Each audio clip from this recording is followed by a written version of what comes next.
Dieu, t'es revenu, comment ça s'est passé en Chine? En Chine, oh mon Dieu, c'était juste tellement fou, là. On a visité plein de places, plein de musées, c'était indescriptible. Mais pour te faire ce cours, qu'est-ce qui m'a plus marqué, c'est l'art. Genre, c'est tellement beau, là.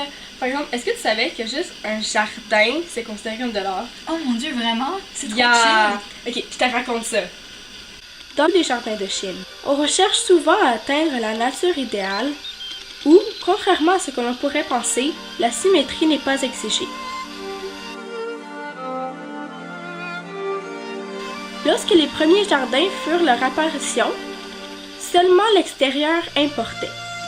Mais cette idéologie changea à partir des dynasties Tang et Song, où on décida d'accorder une plus grande importance aux bâtiments et à leurs intérieurs.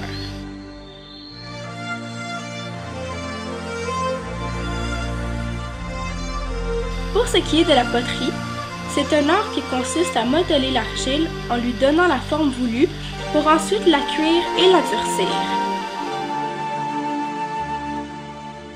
La bien célèbre armée de terre cuite de Qin est un exemple de travail très maîtrisé de l'art de la poterie.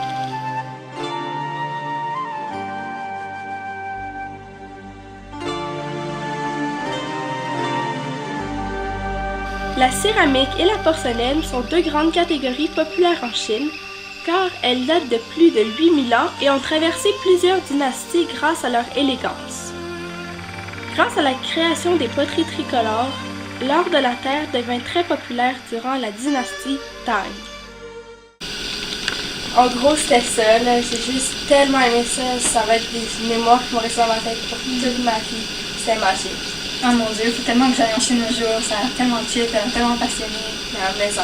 Bon, pour l'instant, faut que je te laisse parce que je vais aller en récup. Mais on se reparle de ça, ok? Ok, parfait. Bye! Hey, vous parlez de la Chine? Ouais, toi aussi t'es allé? Ouais, je suis allé, c'est vraiment le fun. Genre, qu'est-ce que j'ai mieux aimé, c'est vraiment la musique. Puis comme la calligraphie, c'est juste vraiment le fun.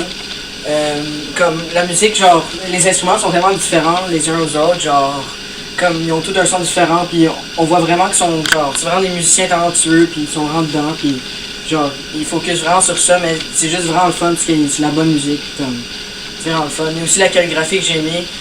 La calligraphie, c'est juste, les mots sont tellement divers, c'est tellement de sortes de caractères, c'est juste vraiment le fun, comme apprendre, comme ça fait depuis longtemps que j'ai étudié le mandarin, puis comme je vois plein de caractères, puis c'est juste vraiment le fun. Oh mon Dieu, est-ce que tu connais quelques caractères? Ouais, j'en connais quelques-uns, mais disons que j'en connais pas beaucoup sur tous les caractères qu'il y a. En tout cas, ça a l'air full chill, faut que je commence à écouter de la musique chinoise. La calligraphie est une forme d'art pour les signes d'écriture de langue. On décrit la calligraphie chinoise par sa richesse et son originalité. Pour faire cet art, on doit utiliser un pinceau.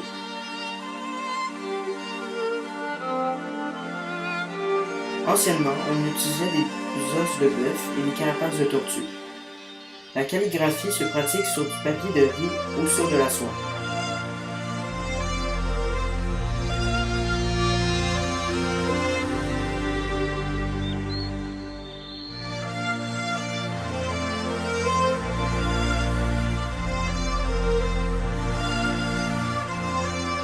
La musique chinoise est une forme d'art traditionnel qui existe depuis des siècles. D'après les recherches archéologiques, les instruments les plus anciens seraient datés de 3000 ans. Mais c'est dans la dynastie Tang et la dynastie Han que la musique devient plus courante.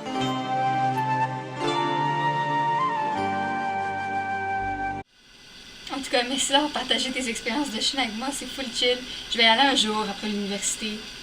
Ah, de rien, mais tu vas vraiment aimer ça, la Chine, c'est vraiment un beau pays, puis tu regretteras pas. Ouais, ça a l'air full chill. J'ai tellement hâte de voir les jardins, la poterie, la musique, la calligraphie.